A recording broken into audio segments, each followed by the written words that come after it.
परमेश्वरका दैनिक वचनहरू। यदि कामका 3 चरणहरूलाई त्रिएकत्वको अवधारणा अनुसार मूल्याङ्कन गरिन्छ भने त्यहाँ 3 जना परमेश्वर हुनुपर्दछ, किनकि प्रत्येकले गरेको काम एउटै छैन। यदि तिमीहरूमध्ये कसैले त्रिएकत्व साँच्चै छ भन्छौ भने 3 व्यक्तित्वहरूमा एक परमेश्वर भनेको के हो त्यो बताऊ।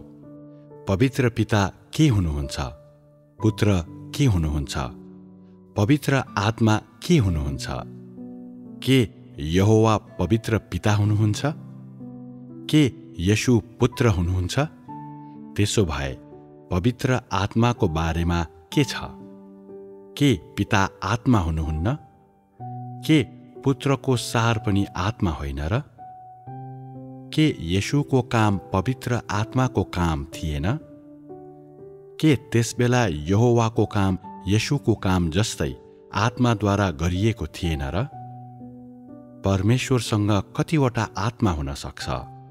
तेरो बयान अनुसार पिता, पुत्र र पवित्र आत्माका 3 व्यक्तित्वहरू एक हुन्।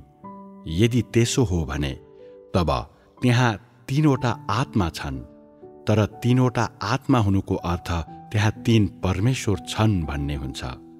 यसको अर्थ त्यहाँ कुनै एक साँचो परमेश्वर छैन। यस प्रकारको परमेश्वरसँग अझै पनि परमेश्वरको अन्तर्निहित तत्त्व कसरी हुन सक्छ? यदि त एक मात्र परमेश्वर हुनुहुन्छ भनेर स्वीकार गर्छस् भने कसरी उहाँको पुत्र हुन र पिता हुन सक्छ? के यी सबै केवल तेरा धारणाहरू होइनन्? परमेश्वरमा एक मात्र हुनुहुन्छ। यस परमेश्वरमा एक मात्र व्यक्तित्व हुनुहुन्छ र परमेश्वरका एक आत्मा मात्र हुनुहुन्छ।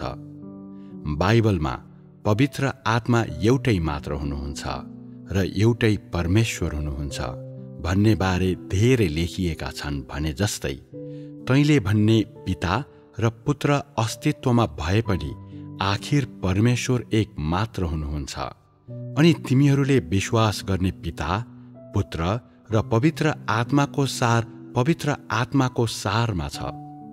अर्को शब्दमा भन्ने हो भने परमेश्वर आत्मा हुनुहुन्छ, तर उहाँ देह बन्न र मानिसहरूका माझ बास गर्न साथै सबै थोकभन्दा उच्च हुन सक्नुहुन्छ। उहाँका आत्मा सर्वसम्मिलित र सर्वव्यापी छ।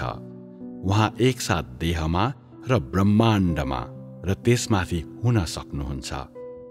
सबै मानिसहरूले परमेश्वर एक मात्र साँचो परमेश्वर हुनुहुन्छ भन्ने गरेकाले परमेश्वर एक मात्र हुनुहुन्छ। कसैले पनि आफ्नो इच्छाले विभाजन गर्न सक्दैन।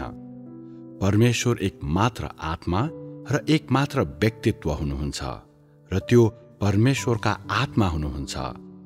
यदि तैँले भनेको जस्तै पिता, पुत्र र पवित्र आत्मा हो भने त के उहाँहरू 3 परमेश्वर हुनुहुन्न र? पवित्र आत्मा एउटा थोक हुनुहुन्छ, पुत्र अर्को र पिता अझ अर्को। उहाँहरूका व्यक्तित्व फरक छन् र उहाँहरूका सारहरू फरक छन्। त्यसो भए उहाँहरू प्रत्येक कसरी एउटै परमेश्वरका भागहरू हुन सक्नुहुन्छ? पवित्र आत्मा आत्मा हुनुहुन्छ, यो बुझ्न मानिसका निम्ति सजिलो छ। यदि त्यसो हो भने पिता झन् अझ बढी आत्मा हुनुहुन्छ। उहाँ यस पृथ्वीमा कहिल्यै ओर्लनु भएको छैन र कहिले देह बन्नु भएको छैन। मानिसहरूका हृदयमा उहाँ यहोवा परमेश्वर हुनुहुन्छ र निश्चय उहाँ एक आत्मा पनि हुनुहुन्छ। त्यसो भए उहाँ र पवित्र आत्माको बीचमा के सम्बन्ध छ? के यो पिता र पुत्र बीचको सम्बन्ध हो, वा के यो पवित्र आत्मा र पिताको आत्मा बीचको सम्बन्ध हो? के प्रत्येक आत्माको सार एउटै हो, वा के पवित्र आत्मा पिताको साधन हुनुहुन्छ? यसलाई कसरी वर्णन गर्न सकिन्छ? तब पुत्र र पवित्र आत्माको बीच के सम्बन्ध छ? के यो 2टा आत्मा बीचको सम्बन्ध हो, वा मानिस र आत्मा बीचको सम्बन्ध हो? यी सबै यस्तै विषयहरू हुन् जसको हामीसित कुनै स्पष्टीकरण छैन। यदि उहाँहरू सबै एउटै आत्मा हुनुहुन्छ भने तीन व्यक्तित्वहरूको कुरा हुन सक्दैन, किनकि उहाँहरूमा एउटै आत्मा हुनुहुन्छ।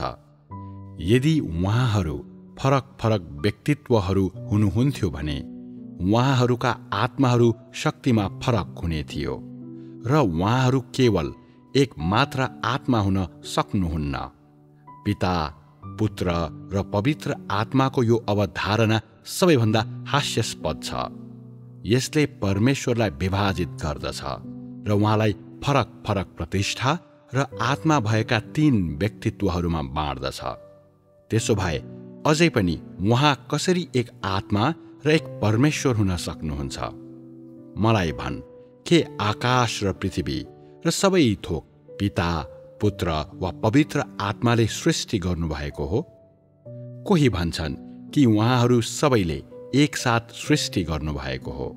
त्यसो भए मानव जातिलाई कसले छुटकारा दियो? के पवित्र आत्माले, पुत्रले वा पिताले हो?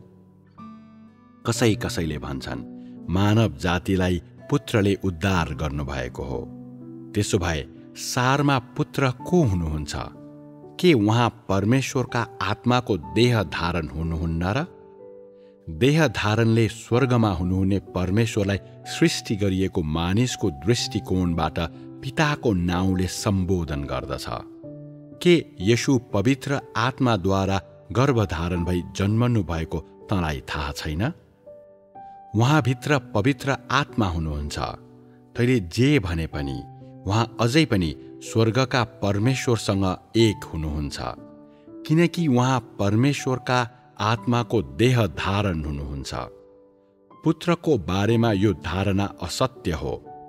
एउटै आत्मा हुनुहुन्छ जसले सबै काम गर्नुहुन्छ।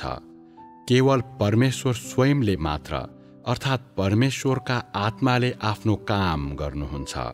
परमेश्वरका आत्मा को हुनुहुन्छ? के यो पवित्र आत्मा होइन र? के यो येशूमा काम गर्ने पवित्र आत्मा नै होइन र? यदि यो काम पवित्र आत्माद्वारा नगरिएको भए के उहाँको कामले स्वयं परमेश्वरको प्रतिनिधित्व गर्न सक्थ्यो? येशूले प्रार्थना गर्नुहुँदा स्वर्गका परमेश्वरलाई पिता नाउँले सम्बोधन गर्नुभयो। त्यो केवल एक सृष्टि गरिएको मानिसको दृष्टिकोणबाट गरिएको थियो, किनकि परमेश्वरका आत्माले एउटा साधारण र सामान्य देह धारण गर्नुभएको थियो र बाहिरपट्टि सृष्टि गरिएको एउटा प्राणीको आवरण थियो। यदि उहाँभित्र पनि परमेश्वरका आत्मा हुनुहुन्थ्यो भने उहाँको बाहिरी रूप अझै पनि सामान्य मानिसको जस्तो देखिन्थ्यो।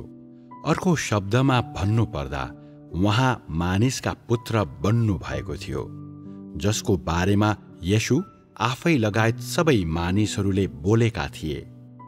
उहाँ मानिसका पुत्र भएकाले उहाँ साधारण मानिसहरूको सामान्य परिवारमा जन्मनु भएको व्यक्ति हुनुहुन्छ। त्यसकारण येशूले स्वर्गका परमेश्वरलाई त्यसरी नै पिता भनी सम्बोधन गर्नुभयो। जसरी तिमीहरूले पहिलोचोटि उहाँलाई पिता भनेका थियौ, उहाँले सृष्टि गरिएको मानिसको दृष्टिकोणबाट त्यसो भन्नुभयो। के तिमीहरूलाई प्रभुको त्यो प्रार्थना याद छ जुन येशूले तिमीहरूलाई कण्ठ गर्नु भनी सिकाउनु भएको थियो? हे हाम्रा पिता जो स्वर्गमा हुनुहुन्छ। उहाँले सबै मानिसहरूलाई स्वर्गमा हुनुहुने परमेश्वरलाई पिता भनी सम्बोधन गर्न भन्नुभयो। अनि उहाँ आफैले पनि उहाँलाई पिता भन्नुभएकोले उहाँले तिमीहरू सबैको बराबर स्तरमा खडा हुने व्यक्तिको दृष्टिकोणबाट त्यसो भन्नुभयो। तिमीहरूले स्वर्गमा हुनुहुने परमेश्वरलाई पिता भनी सम्बोधन गर्ने हुनाले येशूले आफैलाई तिमीहरूसँग बराबर स्तरमा र पृथ्वीमा परमेश्वरद्वारा चुनिएका एक मानिसको रूपमा हेर्नुभयो। यदि तिमीहरू परमेश्वरलाई पिता भनी सम्बोधन गर्छौ भने के यो तिमीहरू एक सृष्टि गरिएको प्राणी भएकोले नै होइन र? तापनि क्रुसमा टाङ्गिनुभन्दा अघि पृथ्वीमा येशूको अधिकार जति नै महान भए पनि उहाँ पवित्र आत्माद्वारा सञ्चालित केवल मानिसका पुत्र र पृथ्वीको एक सृष्टि गरिएको प्राणी मात्र हुनुहुन्थ्यो, किनकि उहाँले आफ्नो काम पूरा गर्नु अझै बाँकी नै थियो। त्यसकारण उहाँले स्वर्गमा हुनुहुने परमेश्वरलाई पिता भनी सम्बोधन गर्नु पूर्ण रूपमा उहाँको नम्रता र आज्ञाकारिता थियो। तापनि उहाँले परमेश्वरलाई त्यसरी सम्बोधन गर्नुले उहाँ स्वर्गमा हुनुहुने परमेश्वरका आत्माको पुत्र हुनुहुन्थ्यो भनी प्रमाणित गर्दैन। बरु कुरा यति मात्र हो कि उहाँको दृष्टिकोण फरक थियो। उहाँ फरक व्यक्ति हुनुहुन्थ्यो भन्ने होइन। भिन्न भिन्नै व्यक्तित्वहरूको अस्तित्व छ भन्नु भ्रम हो।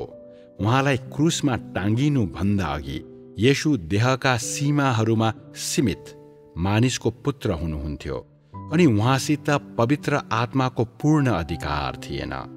त्यसकारण उहाँले सृष्टि गरिएको प्राणीको दृष्टिकोणबाट परमेश्वर पिताको इच्छा खोज्न मात्र सक्नुहुन्थ्यो। यसैले उहाँले गेतसमनीमा 3 पटक प्रार्थना गर्नुभयो, मेरो इच्छा होइन तर तपाईँको इच्छा पूरा होस्। उहाँलाई क्रुसमा टाँगिनुभन्दा अघि उहाँ यहुदीहरूका मात्र राजा हुनुहुन्थ्यो। उहाँ ख्रिस्ट मानिसका पुत्र महिमित शरीर हुनुहुन्न थियो। त्यसै कारण सृष्टि गरिएको प्राणीको दृष्टिकोणबाट उहाँले परमेश्वरलाई पिता भन्नुभयो।